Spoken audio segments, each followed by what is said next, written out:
Instagram, Facebook, YouTube, Twitter, LinkedIn, Pinterest, TikTok. Comment on fait pour s'en sortir et choisir le réseau social qui va nous convenir pour enfin pouvoir communiquer, se sentir à l'aise et pouvoir ainsi développer son activité? Eh bien, c'est vrai que c'est pas une mince affaire, justement, de trouver ce qui va nous convenir, et c'est ce qu'on va voir tout de suite.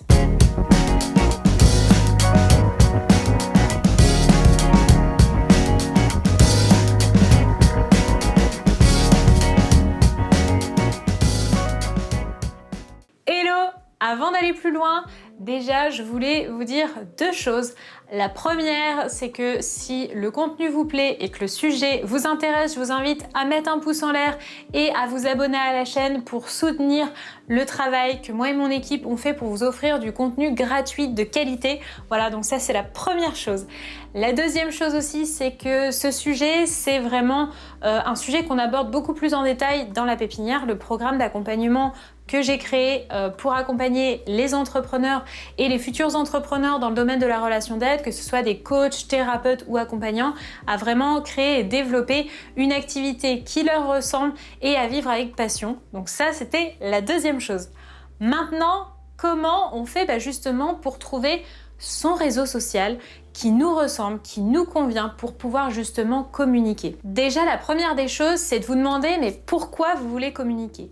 Est-ce que vous voulez communiquer parce que vous voulez être influenceur, vous voulez être Instagrammeur, youtubeur, vous voulez en fait finalement faire des affiliations, vivre des produits que vous allez mettre en avant pour d'autres marques, avoir des millions, voire même peut-être des milliards de followers, voilà, et plein d'abonnements, etc.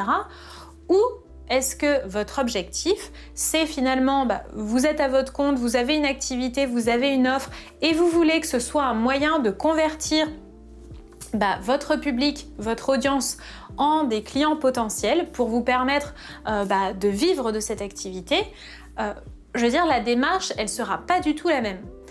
D'un côté, vous allez vraiment être plus dans une stratégie de création de contenu, de choses qui vont marcher, etc. Alors, je ne suis pas Instagrammeuse ni YouTubeuse professionnelle, donc là, je dirais que faudrait plutôt voir ça avec des personnes qui sont vraiment dans l'influence.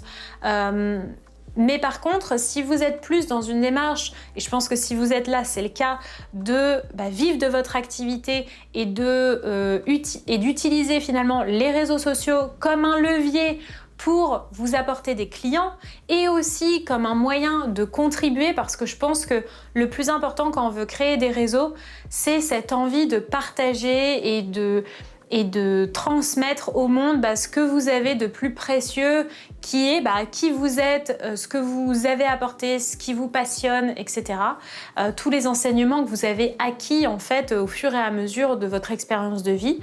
Et donc, vous n'allez pas être du tout dans la même démarche. Donc je pense que c'est vraiment important de vous demander pourquoi je veux communiquer dès le départ, avant de savoir quel réseau choisir, déjà de vous demander pourquoi je veux communiquer, qu'est-ce qui est important pour moi. La deuxième chose, c'est de choisir un seul et même réseau.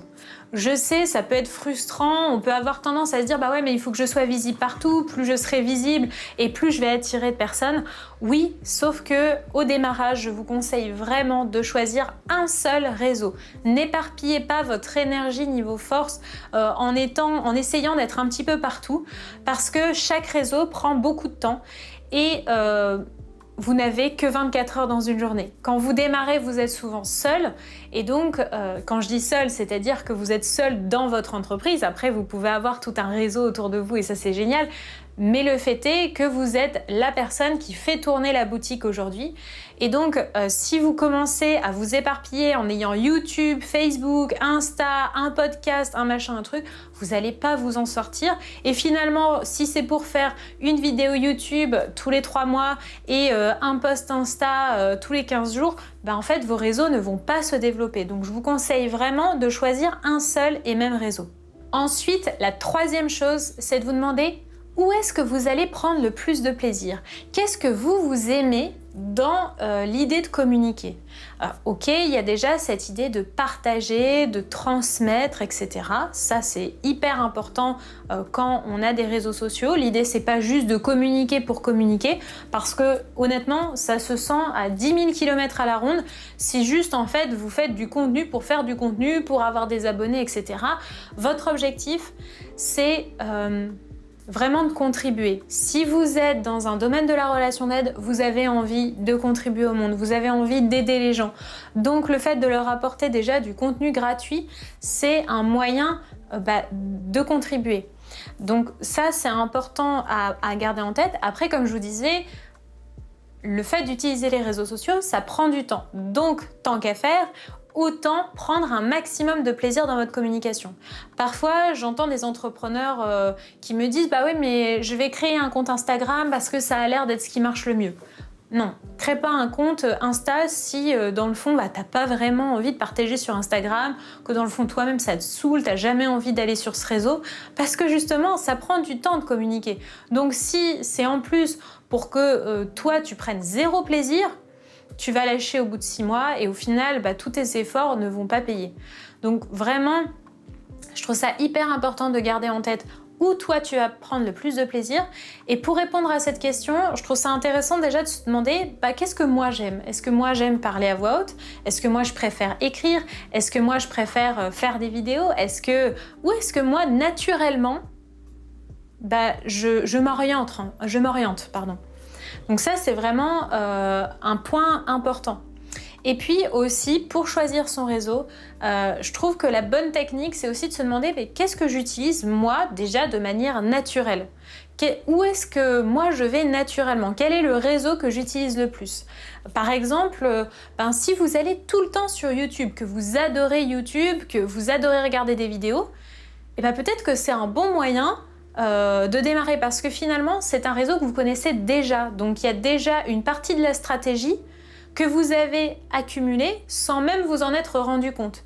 Par exemple sur le format, la manière de parler, les petites choses à mettre en avant sur une chaîne YouTube, ce genre de choses. En fait, à force de regarder des vidéos, vous avez déjà pris l'habitude de mettre certaines stratégies en place en fait sans même vous en rendre compte. Donc quand vous allez créer votre chaîne YouTube, naturellement vous allez les utiliser pour votre chaîne à vous. Et surtout, rappelez-vous qu'il n'y a pas une seule manière de faire. Parfois, j'entends aussi, oui, mais j'ai pas envie de faire une chaîne YouTube parce que j'ai pas envie de me montrer. Regardez plein de chaînes YouTube, parce que vous allez voir qu'il y a des chaînes YouTube où on voit jamais le visage de la personne, ou par exemple, c'est plus des dessins, ou ce genre de choses, ça peut aussi très bien marcher.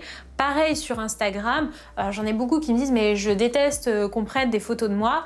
Vous regardez des comptes comme Balance ta peur ou plein d'autres comptes où justement on voit que la personne elle a utilisé au contraire des citations, des images qui ne sont pas les siennes, enfin voilà. Et ça, mais ça marche aussi très bien, donc ne vous enfermez pas en vous disant non parce que normalement c'est comme ça, parce que vous avez ce référentiel là, que vous ne pouvez pas faire différemment. Et au contraire, peut-être que la différence c'est ce qui va marcher le mieux pour vous. Le 4e point, c'est d'accepter que ça prend du temps. Parce que quand on choisit un réseau social et qu'on débute dedans, ça prend du temps. Instagram par exemple, c'est un réseau qui est aujourd'hui pas mal saturé, et c'est vrai que parfois quand on regarde des comptes Insta où il y a des milliers de personnes qui suivent cette personne ou des millions de followers, c'est presque un peu décourageant. On se dit mais moi je vais jamais y arriver, j'ai 50 clampins qui se battent en duel, et donc c'est vrai que c'est presque décourageant, alors que ces personnes ont démarré déjà il y a beaucoup plus de temps que vous.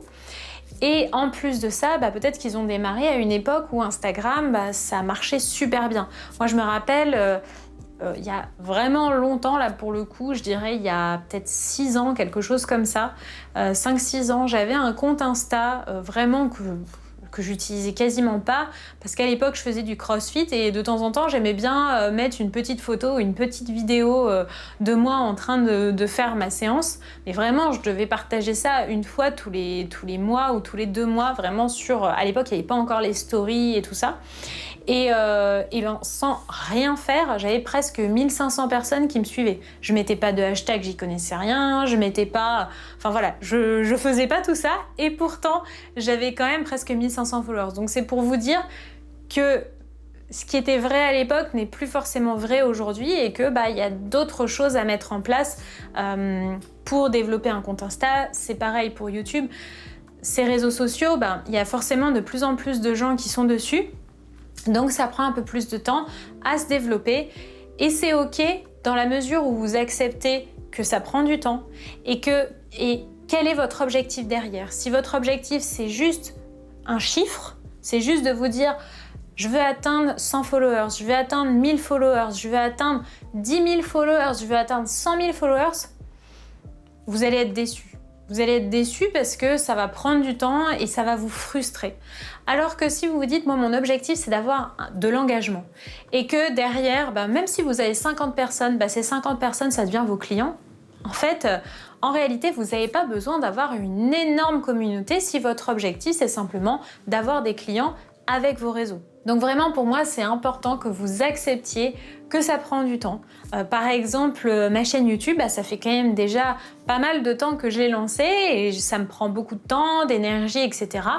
Mais ça prend du temps à se développer et c'est complètement ok parce que moi derrière j'ai choisi un réseau où je me fais plaisir, où j'adore partager, où je suis assez à l'aise, donc du coup c'est tout bénef, aussi bien pour moi que pour vous.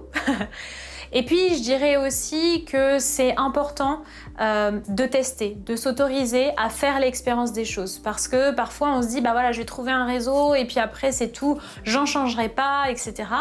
Sauf que des fois aussi c'est par l'expérience qu'on va se rendre compte si ça nous plaît vraiment ou pas. Donc autorisez-vous une période, par exemple j'en sais rien, dites-vous voilà pendant 6 mois je vais partager sur Insta et je vais voir si j'aime bien. Je vais me laisser l'opportunité et la chance d'essayer et puis on verra ce que ça donne et peut-être qu'au bout de 6 mois je me dirais en fait non j'aime pas des masses, en fait je suis pas à l'aise sur ce réseau, en fait ça me saoule donc je vais juste faire autre chose et c'est ok aussi parce que jamais rien n'est figé dans la vie. Et peut-être qu'à l'inverse, vous allez vous découvrir une passion pour les stories et les posts Insta et en fait ça va décoller de fou et vous allez adorer et génial, tant mieux. Voilà, donc vraiment autorisez-vous à faire l'expérience et à voir si vous y prenez du plaisir ou pas. J'espère que tous ces conseils vont vous être utiles et vous aider à choisir quel est le réseau le plus adapté pour vous, qui va vous convenir et où vous allez prendre le plus de plaisir. En tout cas, c'est vraiment ce que je vous souhaite. Et j'ai hâte de lire en commentaire vous, qu'est-ce que vous avez mis en place de votre côté? Est-ce qu'au contraire, vous avez plein de réseaux différents et comment vous arrivez à jongler avec tout ça? Ou à l'inverse, est-ce que vous avez choisi un réseau et lequel vous avez choisi? Pour quelles raisons? Bref, partagez-moi vos avis aussi par rapport à ce que je vous ai communiqué dans cette vidéo. Et puis, en attendant, je vous souhaite de passer une très belle journée et je vous dis à très vite.